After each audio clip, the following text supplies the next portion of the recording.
tu es ministre, et pas n'importe quel ministre, que tu annonces que tu vas provoquer l'effondrement de la Russie sur le plan économique, et que c'est l'exact contraire qui se passe. C'est de l'autoconviction. Il y a un moment quand même, l'économie tu peux dire, française, elle, ça va se voir, quoi. Ça va se voir que la parole politique. ça va se voir que les uns et les autres disent parfois n'importe quoi. Quand nous étions jeunes, toi et moi, ou 50, on montrait les températures chaudes, 35, 36, 34, comme ça. On disait, il va faire chaud là, il va faire chaud là. Aujourd'hui, c'est le drame, c'est l'apocalypse. Il faut arrêter de consommer, il faut mourir de faim, de soif, ne plus utiliser l'air conditionné comme en Espagne avec Sanchez. Et on montre surtout des cartes rouges ou apocalyptiquement pour terroriser les masses. Et le plus dingue, c'est que ça marche. Est-ce qu'on ne va pas avoir quelque part des gendarmes, des pandores, des flics, de la température? Oui, attention, vous êtes à 21 degrés, monsieur. Vos papiers, s'il vous plaît. Là, c'est la bêtise. Il faut arrêter de les respecter en croyant que ces gens-là sont supérieurs à nous et géniaux. Ce sont des crétins. Ce sont des crétins. Ils font n'importe quoi. Pendant qu'on annonce ces excédents stratosphériques de la Russie, en France, on parle rationnement, on parle guerre. Donc, qu'est-ce qu'ils vont nous faire? Ils vont nous faire comme les masques, ils vont nous dire les masques, ça sert à rien, l'énergie, ça sert à rien. Alors, écoutez, c'est drôle ce que vous dites. Vous remplacez Covid par énergie nucléaire, c'est les mêmes. Exactement. C'est les mêmes mots, c'est les mêmes éléments de langage. Vous ne posséderez plus rien et vous serez heureux. Ça vous dit quelque chose?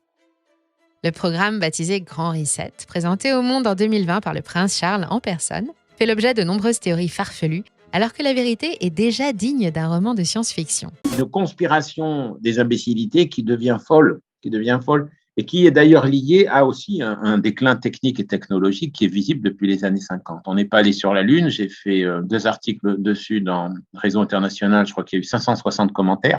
Le Grand Reset, c'est une refonte totale de notre société qui serait gouvernée par une instance mondiale unique. Il n'y aura plus de frontières, c'est le rêve de George Soros. Vous devrez vous préparer aux migrations, 1 milliard d'individus environ qui devraient fuir les conséquences du changement climatique. Vous consommerez aussi beaucoup moins de viande et les combustibles fossiles auront été relégués aux oubliettes. La propriété privée sera abolie, vous ne posséderez plus rien. Vous louerez votre voiture, votre maison et vos appareils électroménagers et vous n'aurez plus d'action non plus.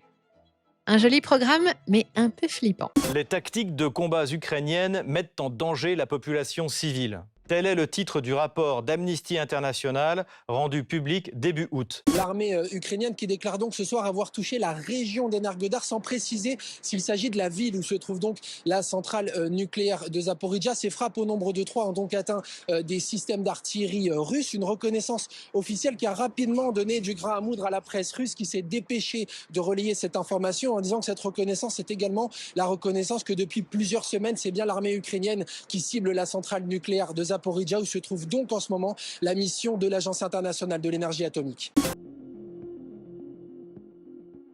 Kiev a commencé par prétendre que l'armée russe, qui avait pris cette centrale quasiment sans combat au mois de mars, s'était mise à se bombarder elle-même. Cette affirmation loufoque est bien entendu reprise sans critique par les grands médias. Russian Defense Ministry today stated that the Ukrainian group of saboteurs attempted to capture the station in order to use the mission as a human shield. So they were neutralized according to Defense Ministry, and the officials of Russian Defense Ministry express bewilderment, I quote, due to the lack of reaction of the UN Secretary General to this incident. Do you have any reaction in this regard? You know, we are glad that the Russian Federation did what it needed to do to keep the inspectors safe. Les chercheurs d'Amnesty International ont été témoins de l'utilisation d'hôpitaux comme base militaire de facto par les forces ukrainiennes dans 5 localités. L'utilisation d'hôpitaux à des fins militaires constitue une violation évidente du droit international humanitaire. L'utilisation d'infrastructures civiles par l'armée ukrainienne n'est pourtant pas une nouveauté et avait même été déjà évoquée par certains médias français. D'ailleurs, il n'est pas reproché à Amnesty International d'avoir menti, mais de ne pas avoir respecté le narratif imposé par les médias et les élites occidentales. Seule la Russie doit être désignée comme coupable de tous les crimes. La dernière force qui continue à s'opposer, c'est non pas toute la Russie elle-même, c'est ces secteurs conservateurs au sein de la Russie qui maintenant sont attaqués et ont été frappés à mort.